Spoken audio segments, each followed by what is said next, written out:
Current and former employees going postal. That's what most employers think of when they think about workplace violence. California, in its new workplace violence prevention law, describes type 3 violence as workplace violence directed at employees by a present or former employee, supervisor, or manager. It's the type of workplace violence most sensationalized by the media.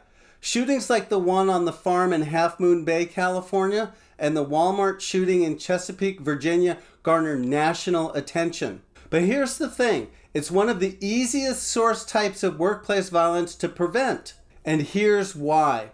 Nothing happens in a vacuum. After this type of violence occurs, it almost always comes to light that there had been prior complaints of bullying or harassment, either by the person committing the violence or directed at the one who engaged in violence from one of his coworkers. Whether it results in a shooting or more typically a physical assault, this type of violence often follows a lack of action to address reported bullying. In this video, I'll cover some simple steps employers can take to prevent type 3 employee-on-employee violence. Hi, I'm Mike Corwin. I help employers develop, implement, and maintain workplace violence prevention plans that keep employees safer and comply with California's new workplace violence prevention law.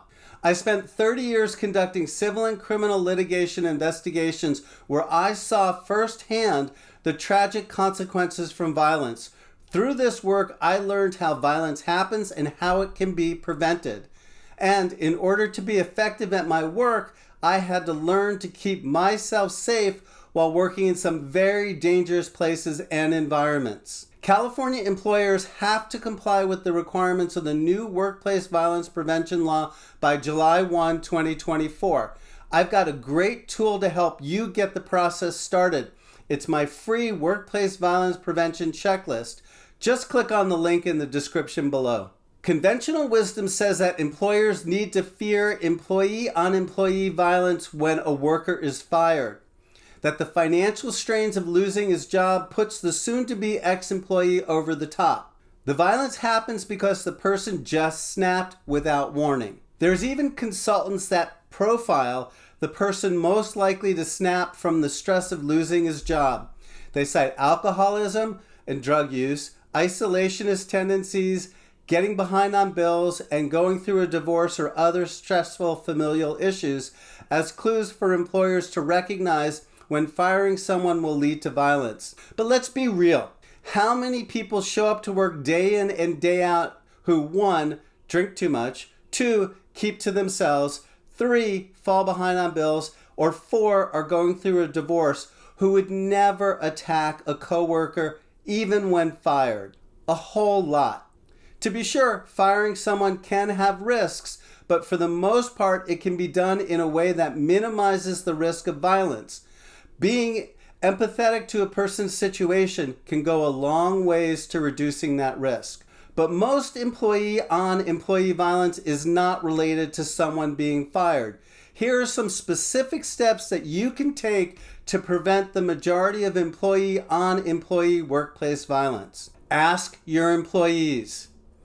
Employees know whether employers, supervisors, and managers turn a blind eye to bullying and harassment, especially if the one doing the bullying or harassment is considered an asset to the company. Employees know when someone is being mistreated by coworkers, supervisors, and even managers. They're your most important source for honest information. Cultivate an open communication workplace.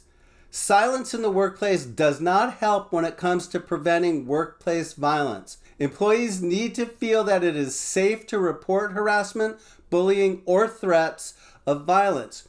Your workplace must have both a confidentiality policy and a retaliation policy that protect the person reporting an incident, and those policies must be enforced. Standardize your reporting process. A complaint process that is not clearly defined leads to confusion about who to go to when harassment or bullying occur. Standardizing the reporting process takes the guesswork out. Employees that know specifically who to report an issue that they are having with a coworker to are more likely to do so.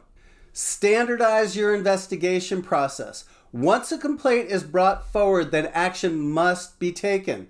And that means a standardized investigation process, including having specific people conduct any interviews and identify who will follow a specific process to develop the factual information surrounding the complaint. This also includes standardizing the reporting of the information and the assessment of the information. Hold those involved in the complaint and investigation process accountable. You must have a way to ensure that those tasked with receiving a complaint of harassment or bullying and investigating that complaint are actually doing their work. The path of least resistance, which for some means doing nothing, cannot be allowed to occur. That's the root cause of many employee-on-employee workplace violence incidents. De-escalation skills. Employers should never assume that their employees, supervisors, and managers have developed the necessary skills to de-escalate a tense situation with a coworker. Your employees must be taught how to calm a tense situation. No approach is 100% foolproof. Implementing these steps will help reduce the risk of employee-on-employee violence. Looking for a good place to start developing your required workplace violence prevention plan? Download my free California Workplace Violence Prevention Checklist. Click on the link in the description below.